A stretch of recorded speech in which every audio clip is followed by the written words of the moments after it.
Hello, this is Lake reading When the Night Falls, the Mobs Rise by Ghost Girl Anna. Chapter 2. Whoop whoop, that's the sound of the police. Ladies, the man is straight. You are on flirting and poisoning duty. Deku orders nicely as he reads through the case file of proof they have on the man. A commission officer, he attempted to assault them with cases against them and threatened to have them outed to the mayor for the underground crime pursuits. Aizawa had delivered the file to them in order to deal with a menace who was also starting to become a headache for the police department. Deku was all for getting rid of him. It seems he also gets touchy, so use that to your advantage if you can. He frequents the same bars and seems to enjoy his spirits, so if we catch him at the right time of night, he won't taste any poison in his drink. He's married? Suyu asks with a raised brow, and Deku grunts. He's a bastard. Figures he's also an adulterer. It's an elite bar, Ochaka points out, and Suyu lights up. Oh, a chance to wear our evening gowns. Shoto scowls. Fuck, even evening suits are so uncomfortable. Yes, but we'll need to appear as esteemed gentlemen. For the sake of our job, you'll suck it up. Tenya reminds him, and Shoto's scowl turns into a pout. I'm assuming you won't be joining us, Ichika asks with a knowing grin, and Deku dares her to push it. No, I have plans. The team knows what his plans are, of course, but there's no need to point it out. Please don't tell me you're going to attempt to cook again, Tenya dismays, and Izuku gasps, insulted. Oi, it wasn't half bad. The fire alarms went off. The instructions were unclear. Izuku simply defends, and his friends laugh. Just let Katsuki cook, please, Ochako pleads softly, and Izuku huffs and cross his arms. They continue to discuss a couple more details for tonight's mission before Deku dismisses them. His date would take place here tonight, in his private quarters, and he needed to have everything ready. He needed to clean himself up and shower, get out his suit and into something casual, prepare all the ingredients for dinner, even if he wasn't in charge of cooking. The team wasn't wrong. He was a terrible cook. In his defense, he never needed to learn. Katsuki always insisted on doing it for him. The one time he tried to surprise his boyfriend, he did almost set fire to the man's apartment. Both squads were called in when the alarm went off, and yes, neither group is prepared to let it go to this day. His phone started to buzz in his pocket. Just as he was cleaning his apartment, Izuku smiles at the incoming call as he picked it up. Oi, why the fuck ain't the password working? His loving boyfriend screams at him, forgoing any greeting. Shoto probably changed it to mess with you. Izuku simply guesses, and texts said man the new codes. Never mind, the bastards are coming out. I'll be here in 3. The call ends there, and Izuku grins.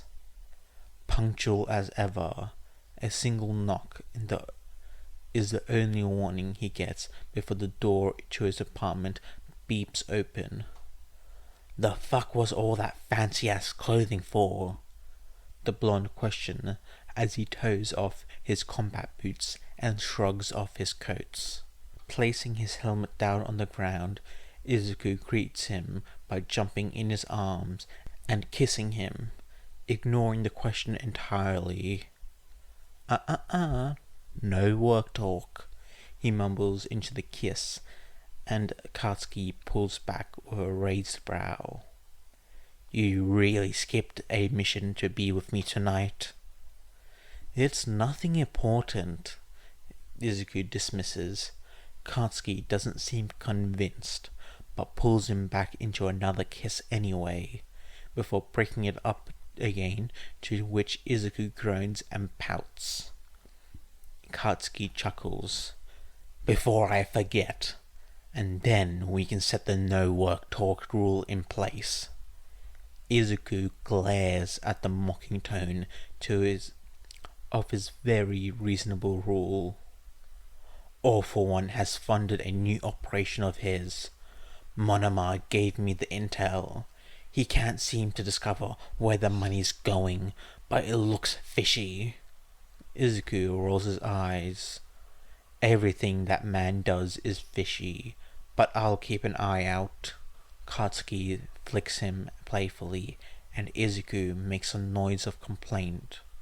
But it is soon swallowed by another kiss that this time doesn't get interrupted. An elite bar in the city where it was invitation only. One needed to be vetted before you could enter such a highly esteemed establishment. These types of bars were only occupied by politicians, commission workers, and any other corrupt citizen that practically licks All for One's boot for any scrap of power that man can spare. They don't even bother to get a fake invitation and simply smoothly sneak in via other means. With their wardrobe and natural classy manners, no one questions their right to be here. Shoto scans the room the moment they enter. Girls, spread out and find him. When you do, text the code, and Tenya and I will come guard the perimeter. He softly orders, and everyone makes a sound of acknowledgement before naturally spreading out. Shoto takes a place at the bar as Tenya goes to sit in a corner booth by the musicians. Ochaka heads for a table full of men and makes sure all eyes are on her as she walks by. Yet none are the ones they need. Suyu finds him first at a table with a blonde woman who looks far too young to be his wife. Ochaka-chan, based on the woman he's talking to, you would be more his type. She softly whispers through the comms, and the brunette struts past her. No questions asked. Suyu retreats to the bar to sit beside Shoto, and they both act as if they are here together, and not keeping an eye on the table at the far back of the room. Tenya doesn't move closer since he's well hidden to shoot a bullet if something goes wrong. No matter what, they have orders. That man dies tonight. Ochako is good at following her orders, and chats the man up easily. As she does so, Suyu brings Shoto's attention towards some shady figures on the other side of the bar. On their necks, they have a tattoo that signifies the 8 bullets, Overhaul's gang. She whispers over her drink, and Shoto sneaks a look before nodding and sending a text off to Tenya to move in close on the 2 gang members instead. Might as well get some intel out of them while we're here. It's odd that they have an invitation to be here, Suyu comments, and she's right in her words. The men are not dressed up to code, and they're acting as if it's any old sleazy bar. They're Overhaul's lackeys. They likely get these perks from their boss being All for One's bitch. Shoto simply replies, and she scowls at that. He pokes her cheek to remind her to control her facial expression, and she playfully flicks his hand. I hope Zuko is having more fun than we are. She smiles, and Shoto gives her a knowing grin back and sips at his drink. I'm just kinda sad that I didn't get to enjoy him cursing at the gate more. Tsuyu grins. He's a dangerous man to piss off, Sho. Shoto shrugs, and she smiles knowingly. Nah, Zuko won't let him get near. The job is done when Ochako takes a single sip of the drink that the man ordered for her, as he sips his own that she poisoned when she distracted him with her foot riding up his leg under the table suggestively. He drops dead in a second after digesting it, and Ochako manages to cover it up carefully to look like he just drank himself to sleep. She stands with a sense of finality and spots the squad waiting for her at the exit, Tenya wearing a whole new worried look that doesn't ease her for the job well done. The second they are out and head back to their car, Ochako pulls the navy-haired man back a little to prod. What's with that moody look? 8 Bullet members were there. I overheard some things that are just wrong. In our line of work, nothing is pretty, Ochako reminds him, but Tenya shakes his head. But we do not involve kids. The whole group stops at that, and Shoto points the navy-haired man with a serious glare. What the fuck did you say? Those guys, they were complaining about this little girl they can't control. Mentioned that it was a new asset from the big boss. Tenya explains simply, and Shoto's eyes darken. They all know what his family name is, who his father is, and who his older brother is. They know where he comes from, and they know to be scared of that look. A child is not a fucking asset, he grumbles and gets his phone out. Hold up, nothing good will come from interrupting the boss tonight. Sue jumps to stop him, and Shoto huffs. It's not him I'm calling. They all exchanged confused looks, but don't question him. He's second in command for a reason. The line picks up, and they hold their breath. Toya, what do you know about AFO's newest asset?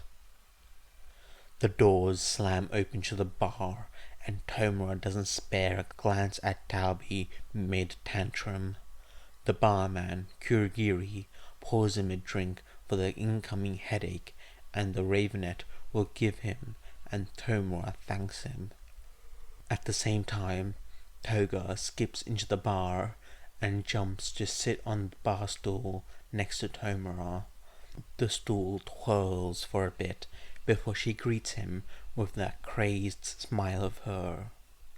I heard something interesting. She sing-songs, and Darby slams his hands down on the bar table. Move it, blood buns. I have something serious to talk about. Neither should be done here then, should they? Tomura then points out, and both share a look before they shove Tomura's drink away from him. Now, why would you piss me off on purpose? He snarls at them, but they don't falter. This is serious, boss. His mood only drops further when they force him into his office above the bar that consists of their hideout and base of operations. The bar is one of the many businesses they own of the kind. Darby has a side hustle drug operation, and Toga is usually in charge of keeping one of their stripper joints under control. Toga, why did you leave your post? Your shift isn't over, he reminds her, and she pouts. Spinner was kind enough to take over. The information I got was too important to wait for. Tomura scowls, but waves his hand to say, let's hear it. Darby grumbles from the other side of the room. One of the women who came in tonight was bragging to some of the workers of how she finally got rid of her daughter. A bad mother, is that it?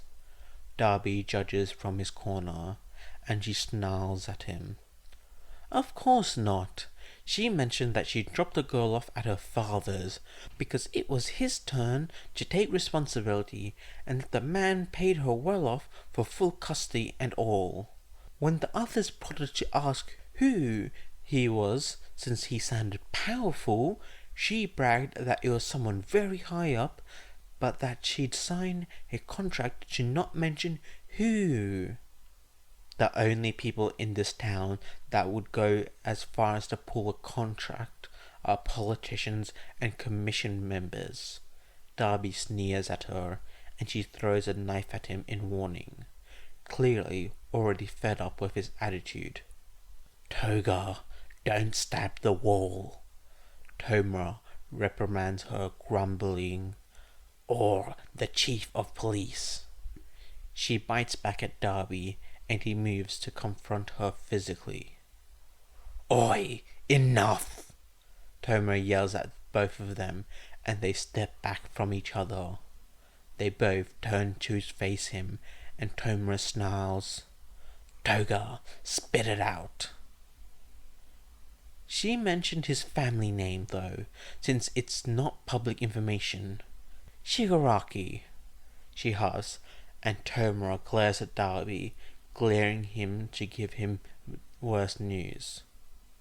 Overhaul is training a new asset that he received from All for One. Tomura stands up slowly, pushing back his chair menacingly across the floor. Darby, set a meeting for the other bosses. We're organizing a raid. A raid? The man repeats, and Tomura glares at him. No fucking way are we leaving a girl in their hands. She's family. Darby nods firmly and leaves the room, his phone already in hand, likely calling his brother. Tomura looks at Toga. Go back to work, and when you're off, teach that fucking mother a lesson. Toga smiles at him with glee before she skips out of the office. The next knock on his door is Kurogiri, again bringing him another drink, which he downs in one gulp. Izuku groans as his phone buzzes in his pocket again, just as they were getting to the fun part of the date. They had to just finish eating the delicious meal that Katsuki cooked, and after spending their whole mealtime sending suggestive glances, they had finally cracked and given in to their wants and needs. Katsuki sucks a trail of kisses up his neck, unperturbed. Ignore it. And Izuku doesn't even have to, as it stops ringing. Until it rings again, and again, to which Katsuki finally gets fed up and pulls it out of Izuku's pocket in a way that only makes Izuku harder. Katsuki doesn't pull away from their very intimate position and instead pushes his own suggestive action into Izuku in a silent promise that this isn't over. It's your brother, he snarls, and Izuku snaps out of his pleasure-addled thoughts and frowns at his phone in Katsuki's hand. Fuck, okay, just give it to me. I'll see what he wants. Katsuki glares at him and dials a number, but doesn't hand the phone over. Instead, he puts it on speaker. Ka-chan, Izuku says in a warning tone, and Katsuki shushes him. The moment the line clicks, Katsuki is the first to speak. Someone better be fucking dying, you cockblocker. Oh, don't worry, Kai-chan. Someone will. Tenko answers in a tone that chills Izuku. What do you mean?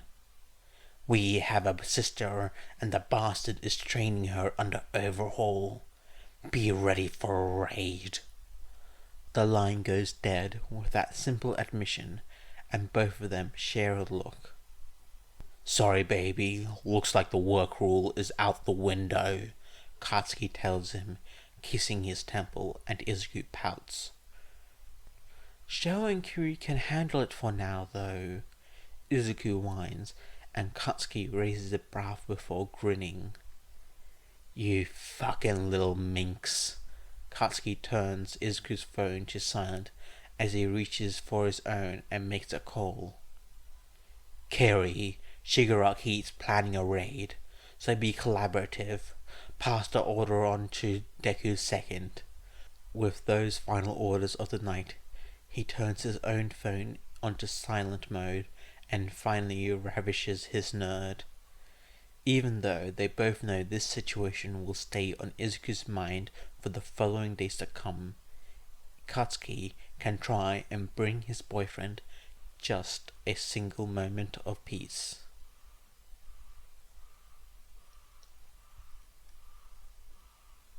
Hey guys, I hope you enjoyed this video. This is the second chapter of When the Night Falls and the Mobs Rise. This is a very intimate chapter. Yeah, I'm not really comfortable with this intimate stuff, so I probably will just say intimate stuff happened. Or if it's like an entire chapter dedicated to it, then I'll probably just say like a brief overview of anything important, like, oh, let's say intimate scene happened, they go to the next step. Because that is a plot point and all, but like I'm not comfortable speaking that out loud. But either way, it's still a good chapter. Liked the dynamics and the planning in the Deku Squad. I'm hoping to get more Baku Squad action. I want to see how the Monoma Squad works. Though I also want to see all the individual deals, because this entire fanfic is based on Fan of Heart's work, which you guys probably do know, but like either way, go check her out. But in saying that, I hope you guys enjoyed, and I'll see you guys next time.